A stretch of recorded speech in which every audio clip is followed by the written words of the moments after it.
Very excited to talk just for a minute about Google for Entrepreneurs, and maybe I can invite Mary Grove out here when she's ready to go. Do y'all know Mary Grove?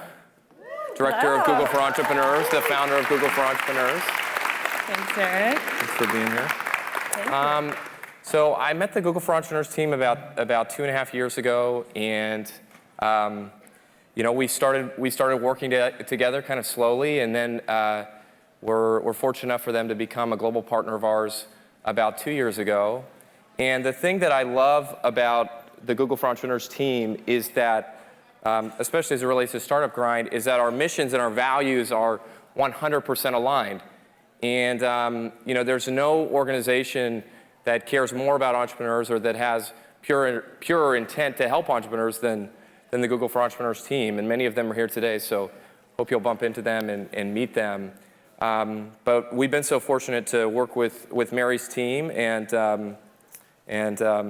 love to talk about what we're going to be doing. Sure. Well, thank you, Derek. And as Derek said, my name is Mary Grove. I'm the director of Google for Entrepreneurs, and on behalf of our entire team, we are so delighted to be the global partner powering Startup Grind around the world. So we've been working together over the last couple years, and I'm really, really impressed by the tremendous passion and execution of Derek and the whole core team at Startup Grind. And I'm equally impressed and moved by the unbelievable passion and leadership of all of you chapter directors around the world and all of you grinders. So today, we are proud together to be announcing an expanded 3-year partnership between Google for Entrepreneurs and Startup Grind.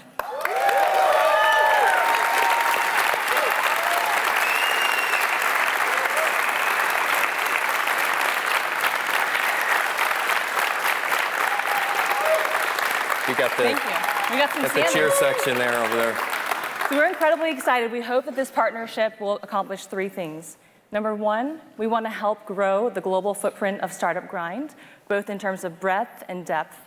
Number 2, we want to further align our communities in the field. So we'll be opening our doors and hosting Startup Grind events and Startup Grind chapters in both the Google for Entrepreneurs partner spaces and our Google campuses. Campuses are Google spaces for entrepreneurs to connect, work, and learn, and build companies we hope will change the world. So we have campuses today in London and Tel Aviv, and this year we're launching new campuses in Seoul, Madrid, Warsaw, and Sao Paulo. And number 3, we have some representatives in the audience.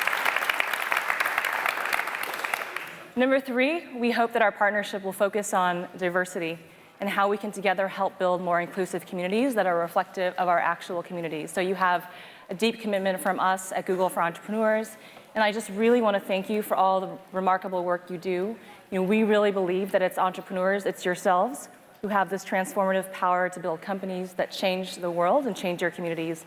And I want you to know that we are all here to support you, and we really appreciate your partnership. So congratulations. Thank you very much. Thank you. Thank you, Google. Thank you.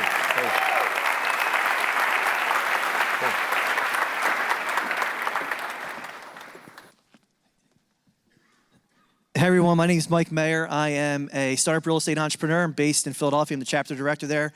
I have the great honor to reintroduce Mary Grove and introduce Steve Case. What Derek left out is just Mary has her MA and BA from Stanford University. She's been with Google since its IPO, and she's been an amazing supporter of Startup Grind. Steve Case needs no introduction. If you don't know who Steve is, please feel to leave the theater. The doors are in the back. As we all know, Steve co-founded a small internet company back in 1985 called America Online. He would eventually be the first company to take that internet company public. At its peak, America Online had 50% of internet users were all American Online users. Pretty remarkable stuff. I still remember my instant message name. I hope you guys do too. Steve would go on to negotiate the largest merger in business history with Time Warner. Currently, he's the co-founder, chairman, and CEO of Revolution, the premier venture investment firm outside of Silicon Valley. Steve's just a remarkable guy, and he's a supporter and advocate of entrepreneurs everywhere. Please join me in standing and welcome Mary Grove and Steve Case.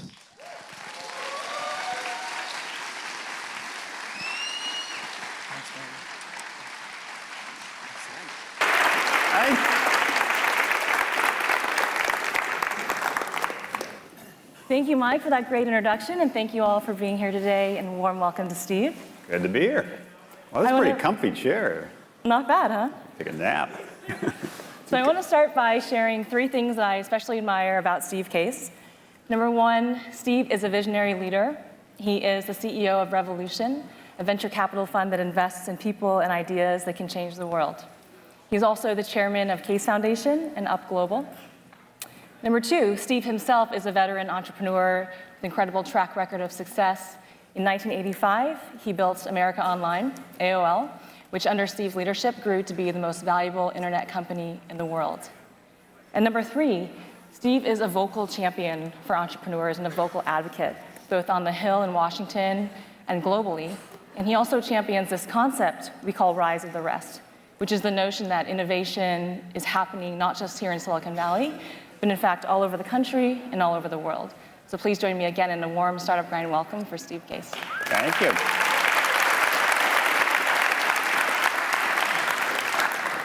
So Steve, let's talk about what you're focused on right now, and tell me a little bit about Revolution and your investment philosophy. Well, as you said, Revolution invests in people and ideas that can change the world. We really like kind of big problems that are going to take some time to solve, and backing entrepreneurs that have that kind of built-to-last mentality. So we think there's sectors of the economy like education, healthcare, transportation, energy, government services, a lot of different things that really have not been disrupted that much in this last kind of wave of disruption. In the next 10 or 15 years, what we call the third wave of the internet is going to really kind of hit. And I think a lot of these sectors are going to undergo a lot of disruption. So that's where in particular we've been focused. We have both an early stage ventures group and a later stage growth group. The other thing I should say, because it ties in with the Rise of the Rest, is part of the reason I love being here at Startup Grind and we're like to partner with Google for Entrepreneurs is we love Silicon Valley, we celebrate Silicon Valley. Silicon Valley is still the pride of America, the envy of the world. But as you know, there's a lot of great entrepreneurs all over the country, all over the world, and our strategy is to invest in those places which don't have a lot of attention. This past year in the United States, 85% of venture capital went to 3 states. California, New York, and Massachusetts. So our focus is investing in the other 47 states. So it's big ideas kind of in this third wave of the internet and these Rise of the Rest regions that Revolution is particularly focused. So you mentioned government, education, and healthcare. So talk about some of the companies that Revolution has invested in that you're most excited about and folks in the room should know about. Well, one we invested in almost a decade ago is now a public company called Everyday Health. It's about 40 million people rely on for health information and kind of community to learn about health, how to live kind of healthier lives. More recently, we invested in Runkeeper, which is a mobile app that allows you to track your different exercises and monitor things and set goals and things like that. Education, invested a few years ago in a company called Echo 360 that's now partnering with about 1,000 colleges and universities to create more of an active learning platform. There's some people believe that colleges will all kind of move up in the cloud and that physical campuses will be, won't be as important. We don't share that view. We think there's a lot to a physical campus, but we think you need to augment that experience with a more active learning platform that's more customized for how different people learn. So for the entrepreneurs in the room then who are putting together their pitches, can you share with us sort of a Cliff Notes version of what you look for, what makes a great pitch? Well, I think it's 3 things in particular. It obviously starts with the idea. You have to be captivated with the idea. You kind of have to fall in love with the idea. You have to believe it's a battle worth fighting and kind of a big idea. Second, obviously, is the team, not just the entrepreneur, but the team around them. We believe entrepreneurship is a team sport, so you need somebody to be the captain or the quarterback, but it also needs to have a great team. And if it's really early, the team's not going to be fully developed, but some sense of how that team is coming together, I think is very important. And then some sense of what is the plan to break into the market and create some momentum. What are the strategies to do that? In some cases, particularly in this next wave of companies, we believe strategic partnerships are going to become more important. So if there's been some success in getting some traction with some partners that can really accelerate the growth, that would be helpful. So some mix of the idea, the team, and sort of the execution, plan, and particularly is there a partnership aspect to it that really, if successfully executed, could really accelerate the growth.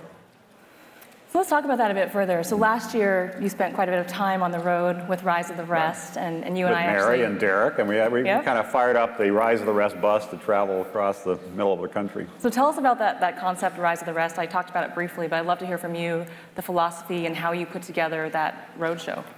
Well, I've been focused on this for a number of years, and partly it's Revolution, partly it's things like Up Global, which runs Startup Weekends and now Startup Weeks and events like that, and I chair that organization, and some on the policy front, because I do live in Washington, D.C., and I spent a fair amount of time in the past 30 years working on policy, initially to get the internet up and running, and now to make sure that entrepreneurship really is flourishing all across the country. I think it's important as a country to have a more evenly dispersed entrepreneurial ecosystem, and I think you look at places around the world that have challenges, the Middle East or Africa, other more recently Cuba. The real opportunity is to create jobs and hope and opportunity that can result in a rise of those regions. And so I think entrepreneurship, startups, things you're working on is really critically important. The Rise of the Rest tour in particular was designed to shine a spotlight on some of these great American cities that do have great histories, but also great futures because of what's happening with entrepreneurs in those cities. So the first tour we did started in Detroit, went to Pittsburgh, Cincinnati, Nashville. Second one we were in Madison, Minneapolis, Des Moines, St. Louis, Kansas City. Great city. We're going to do it again this year. We're trying to pick the cities. And in each of these cities, they all were a little bit different, but the momentum around the startup communities was important. The recognition of the role they played, not just with the startups themselves, but a sense with the mayors or the governors, or in a sense with the CEOs of the larger companies or the university heads. How do you create more momentum, more network density around what's happening in each of these cities? And it was it was a good reminder when we were in Detroit and Pittsburgh that 60, 70 years ago, Detroit was Silicon Valley. At the time, Silicon Valley was like apple orchards. Detroit was the hottest technology city in the world, because at the time, the hot technology was the car. It was like the big thing, and there's thousands of companies that were part of that ecosystem. But then kind of Detroit lost its way and lost actually 60% of its population, and then went bankrupt because it lost its entrepreneurial mojo. And now it's fighting its way back, particularly in downtown. I'm bullish on it.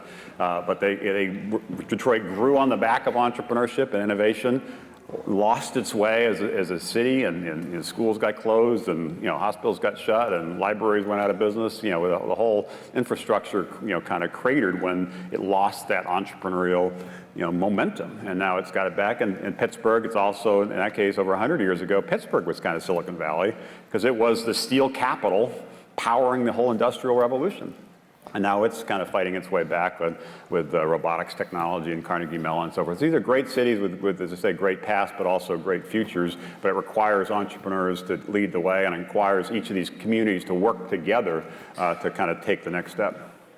So to touch on Detroit for a second, so we kicked off the roadshow in Detroit. We spent the day meeting all the players in the startup community, meeting a number of startups, and ultimately you hosted a demo day. You invested $100,000 in a great company called Styx. Right. Remember, the two founders were originally from Detroit, Detroit natives, had moved out here to Silicon Valley, had started the company, got some traction, and then moved back to Detroit. So what are your thoughts on the trade-offs, the benefits of starting a company?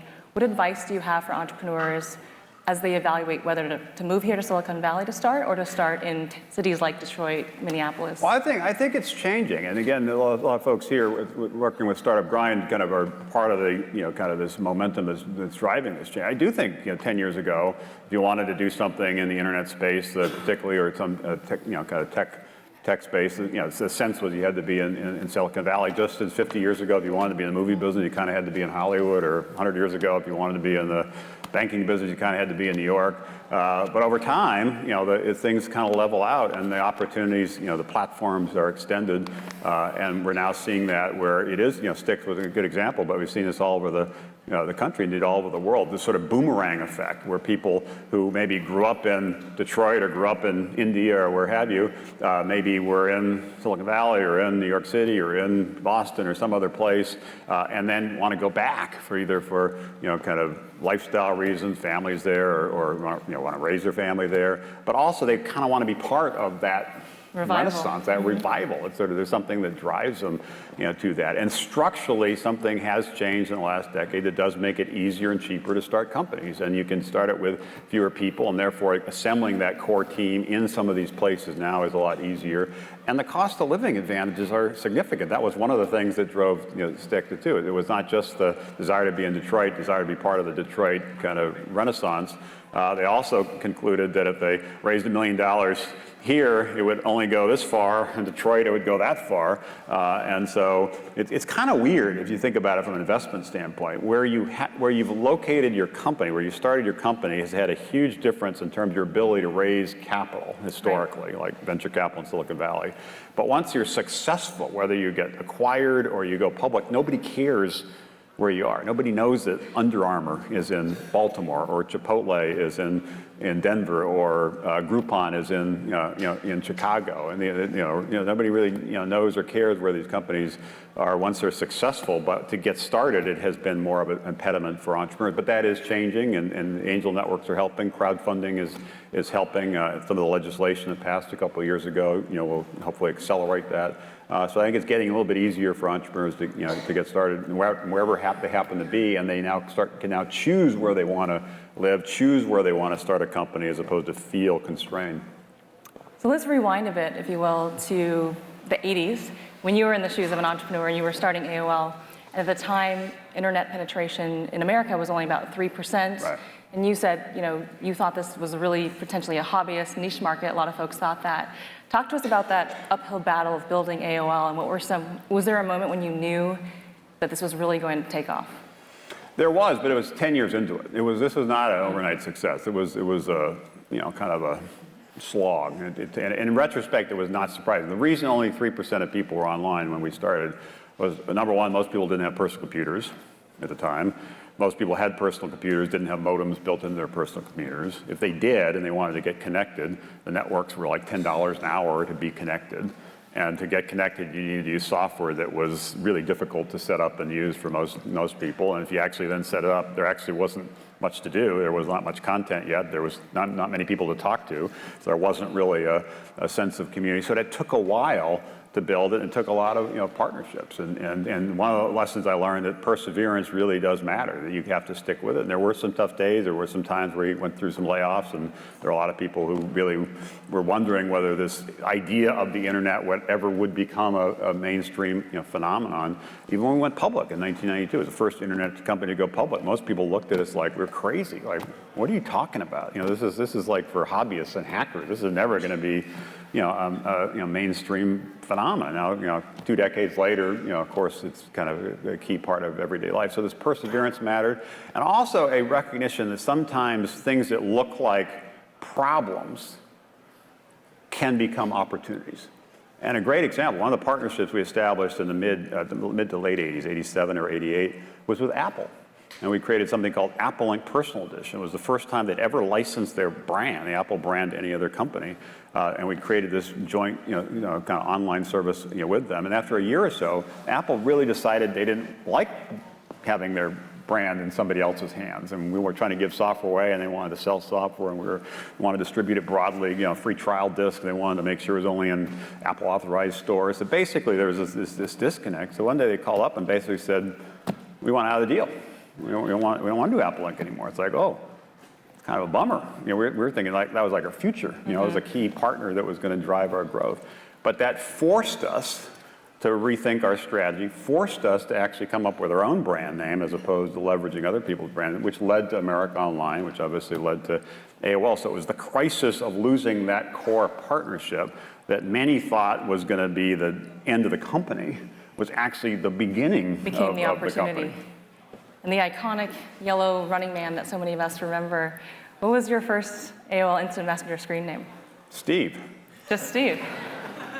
Hey, there are benefits of getting in early. Steve at AOL. So you talked about, during that time there were some tough days, and who were some mentors, or who did you look to for advice and guidance, and who's sort of been influential in your successful journey as an entrepreneur?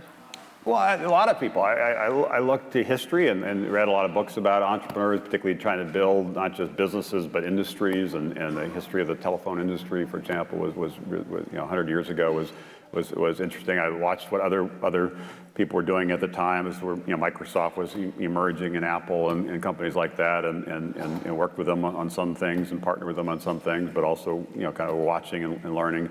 And then people within our world. I mean, we really benefited from partners. The Apple one didn't work out, but we actually had over 100 partnerships, and we never would have gotten going without those partnerships. There was there's an African proverb that I cite a lot because it really, I think, speaks to this issue of partnerships and this next wave of entrepreneurship, which you want to go quickly, you can go alone. But if you want to go far, you must go together. And our partnership strategy was central to that. And when you have partners, you have to build trust, and you have to listen. And sometimes they want you to do something that's different than what you want to do. And you have to figure out some way to kind of find a middle ground. But those partnerships pushed us to do things that ultimately led to our success. And so the partners themselves were, in many ways, mentors. So on that note, thinking about partnerships, there's a lot of work to be done between public and private sectors. And I know that you've been very active in both nonpartisan conversations, working closely with Presidents Bush, Clinton, now President Obama. What are the core messages that Washington needs to understand about startups? Well, they need to, and it's getting a little better, but there's still work to be done. They need to understand that the market and business is not monolithic. There are large companies, Fortune 500 companies that have certain dynamics, certain needs around trade issues or corporate taxes or things like that. And there's a whole another set of companies that are the startup sector that have a different set of needs. They need to figure out access to capital. They need to figure out talent. They need less regulation. They need more basic research funded, things like that. So recognizing that not all businesses are the same, and that you have to have a more subtle approach to how you think about business as part of it.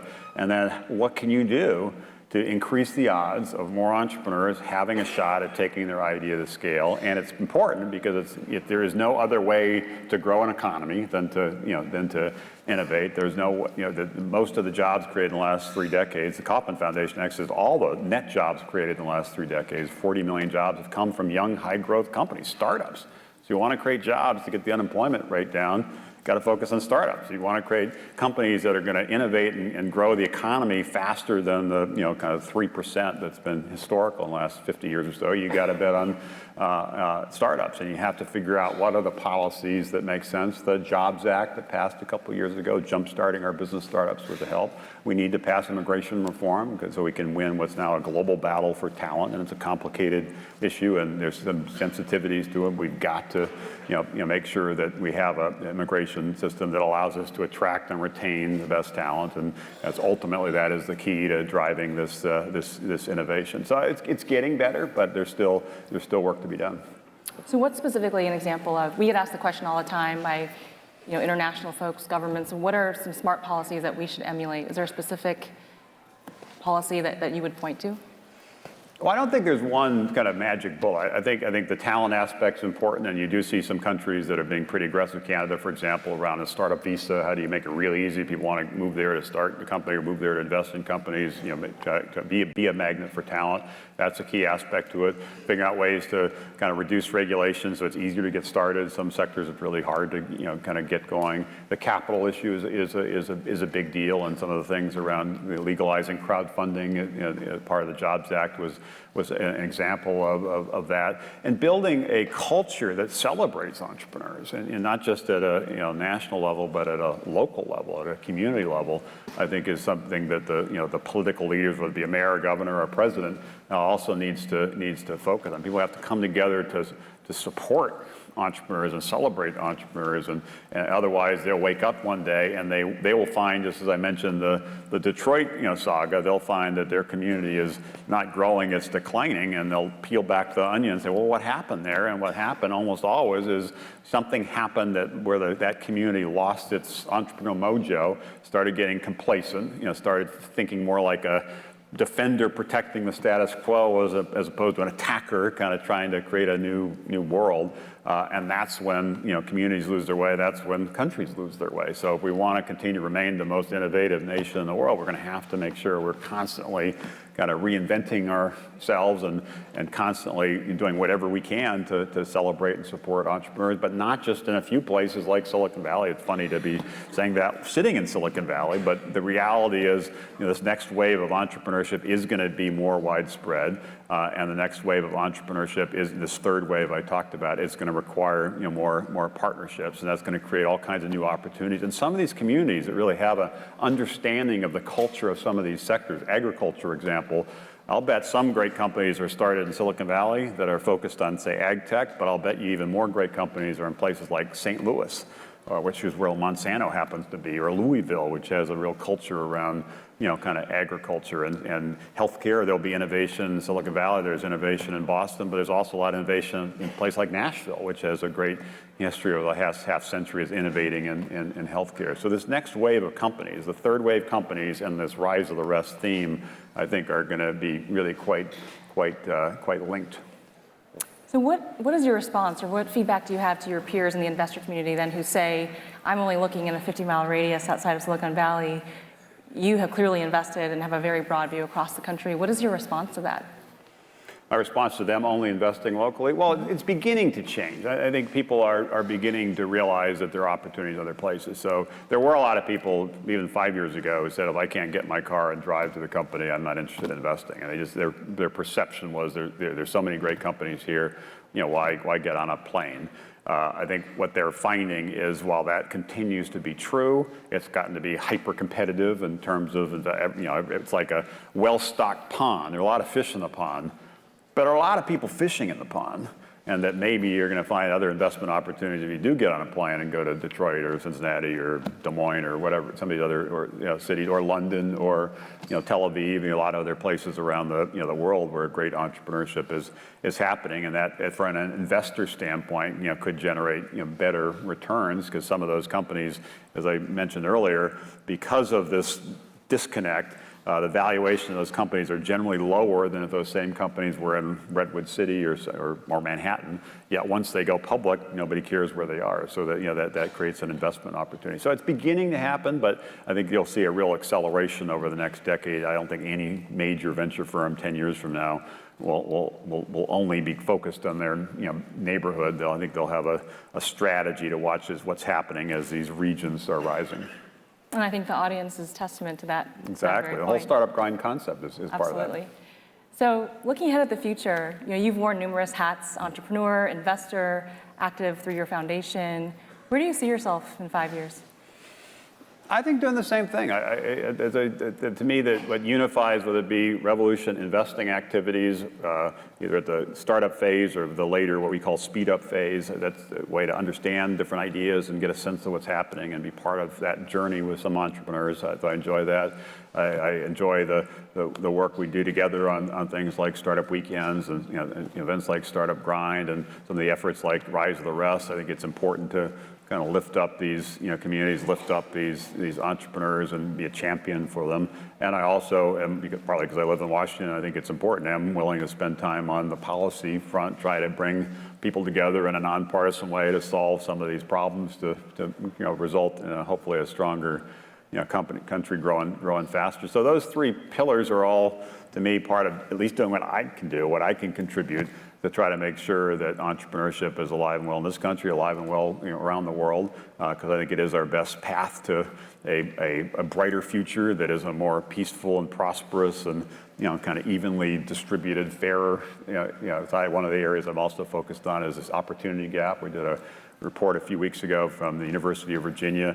The title was, Can Startups Save the American Dream? Can startups not just be innovating in terms of technology and productivity, but also innovating in ways that actually create lots of jobs, particularly middle-class jobs, and create more of that sense of hope and possibility. It's true, and we helped start a venture firm in the West Bank 5 or 6 years ago, because we did think that was the best path for stable peace in that region. But that's also true in a lot of parts of this country, even not far from here. There are a lot of communities that are struggling a lot of people that are looking for jobs and can't find the jobs. And I think there's an opportunity for entrepreneurs to lead the way in creating the next generation of companies with great products and services that can improve people's lives, but also in the process, create companies that also are big job creators. Absolutely. In closing, I want to do something I call free word association, where I'm going to say one word, and I'm going to ask you to say the first word that comes to mind. And Steve hasn't seen these words yet. Okay? Uh-oh, this is like a Rorschach test. All right, I'm ready. The internet.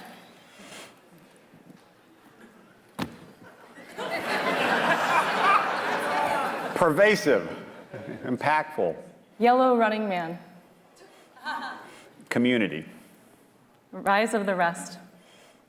the future. Silicon Valley. I'm not going to say the past. No, I'm not going there. No, Silicon Valley will continue to be awesome. So not the past. No. Yeah, Silicon Valley is innovation, I would say. Talent. Everything. People are the key. Any organization, it's only as good as your people. And I mentioned entrepreneurship is a team sport. So, kind of attracting talent, whether it be attracting talent to a country from an immigration standpoint, or attracting talent back to your community if you're trying to revitalize Detroit or other parts, or attracting talent to your specific startup, your particular company, that is the main event. And lastly, startup grind. Awesome. Derek. Ladies and gentlemen, Steve Case. Thank you all for being here.